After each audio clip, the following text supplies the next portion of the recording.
Live from downtown Detroit, Local 4 News at 11 starts now. In custody right now, the ex-boyfriend of a nurse found murdered after being kidnapped. It tops Local 4 News tonight at 11. I'm Devin Skillion. I'm Kimberly Gill. Let's bring you up to speed on this case that we've been following since Saturday. 36-year-old Jameer Miller was arrested in connection to the death of Patrice Wilson. Police say she was abducted after leaving her overnight shift at Detroit Receiving Hospital. Wilson's body was found Sunday in the trunk of an SUV outside her apartment complex in Novi. Her death is calling attention to domestic violence. Pamela Osborne, live tonight, expanding on this issue. Pamela.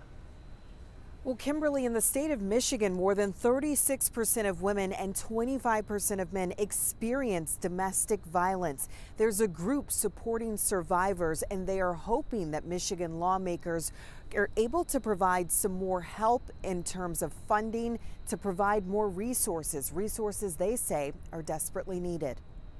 She been trying to get away from him because she know he was toxic for her.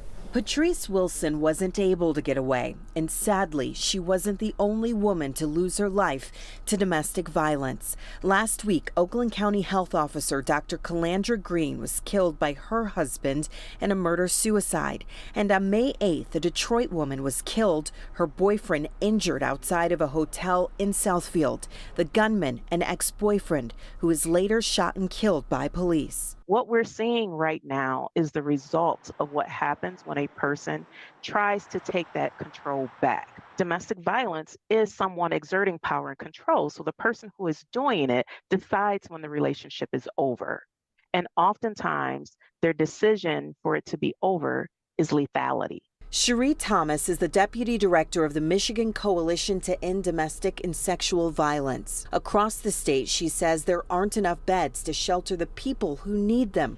But she has hope. Right now, it's sitting in our lawmakers' hands. In the state's proposed budget, $60 million would go directly to local programs acting as first responders for victims of domestic violence and sexual assault. We want to make sure that every survivor, regardless of their demographics, regardless of the community that they live in, are able to walk into a program and be met where they are in the way that dignifies their lived experience.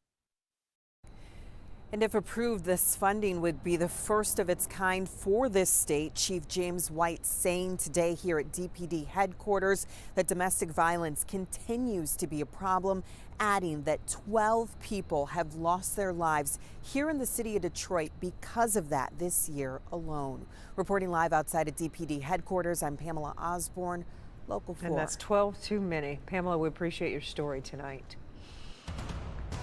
We are following some breaking news from Detroit's west side. A stretch of the Southfield Freeway is shut down after a crash. The northbound side of the freeway closed at 7 Mile. Take a look at this accident. This is why. This is about a mile up the road. That's a pontoon boat that flipped over when a driver struck it from behind. At least 2 other vehicles were involved. We're told there are no serious injuries. Be sure to wake up with Local 4 tomorrow morning to see if this crash has cleared in time for your morning commute. Former police officer Darnell Blackburn will have your time saver traffic starting at 4:30 a.m.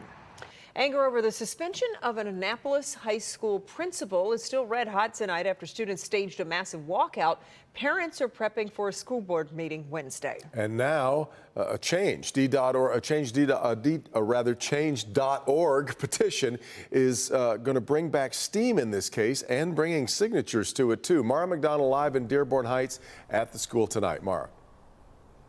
Hi, Devin. You know, already they have nearly 1,000 parents and students who have signed that change.org petition.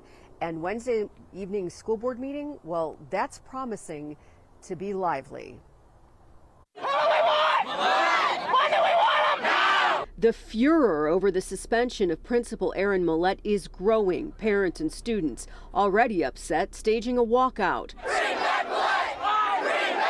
Are now heading to a Wednesday school board meeting looking for answers. The superintendent has said this is a personnel matter that's under investigation. Nobody is quite sure why a universally beloved principal is not in school. It's that unknown which has nearly 1,000 parents and students signing a change.org petition to bring him back. He really is the epitome of everything you want in a principal. He cares about each and every one of his students. Wednesday is the first school board meeting since Millette was placed on a paid suspension, and parents are planning to show up en masse. If I could ask any question, it would be why. Just please answer us why, because we want our principal back. He's amazing, amazing guy, and this just breaks my heart. Back here live, the why in all of this is really what's driving a whole lot of it. Repeatedly, we have heard from parents, we have heard from students here that the unknown is what's making them crazy about this whole thing. And they really have a problem with how all of this has been communicated to them so far. We're live in Dearborn Heights. I'm Mara McDonald, Local 4. Yeah, which many complained early on wasn't really at all. All right, Mara. State police say speed was the factor in a deadly crash on I-96 that killed 4 men over the weekend.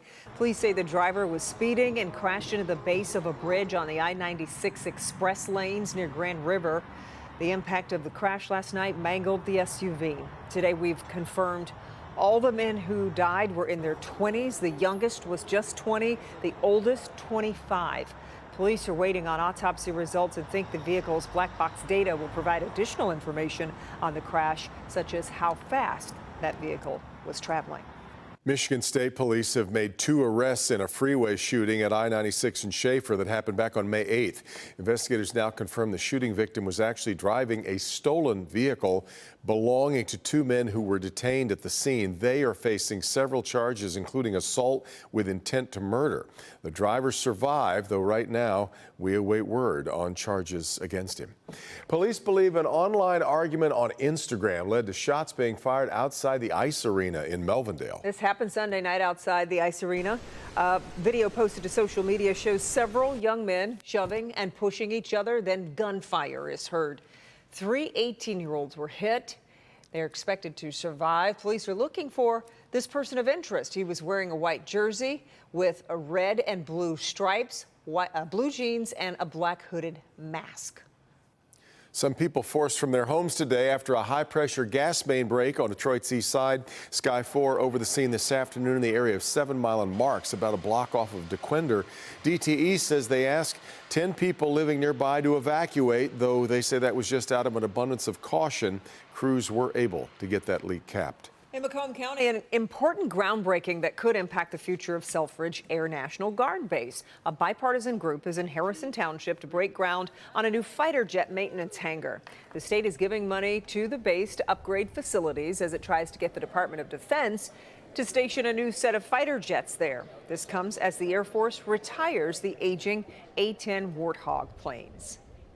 Our congressional delegation is working hard to secure funding for a fighter for Selfridge, and we've got to all continue to work together to make sure that we are successful and that the Air Force sends a fighter mission here. The Air Force says 80 full-time military personnel will work in the hangar daily. Construction will start this year and should be complete in the next 2 years. This is the first of 8 planned projects at the base. At least 3 people are dead, 9 others hurt, including 2 police officers in the nation's latest mass shooting. Happened in Farmington, New Mexico. Farmington's deputy police chief says the shooter was just 18 years old before he was shot and killed by officers. A city and a state police officer were injured. They are in stable condition. It is unclear what led up to that shooting. The CDC is warning of a potential resurgence of Mpox, previously called monkeypox, this summer. The agency is already investigating a cluster in the Chicago area. At least 12 cases were confirmed between April 17th and May 5th. They were all among men showing symptoms, and 9 of them have received 2 doses of the Mpox vaccine. The CDC says breakthrough infections are possible, but vaccinations can reduce the severity of illness. Canton native Grace West performed tonight on The Voice and moves closer to the finale. But they say, oh, there'll be a brighter day, but till then I'll need you. That's all I need to do till I can make it on my own. She was the first one to make it through to next week. She now joins the top 5 heading to the finals. Tonight, as you heard, she performed Till I Can Make It on My Own by the great Tammy Wynette. She was the first to join the round of the finals, and the winner will be announced next Tuesday, starting at 9 right here on Local 4. She has been so strong every step of the way. And we are so proud. She's been really just one of the really great shining lights on the show in some time.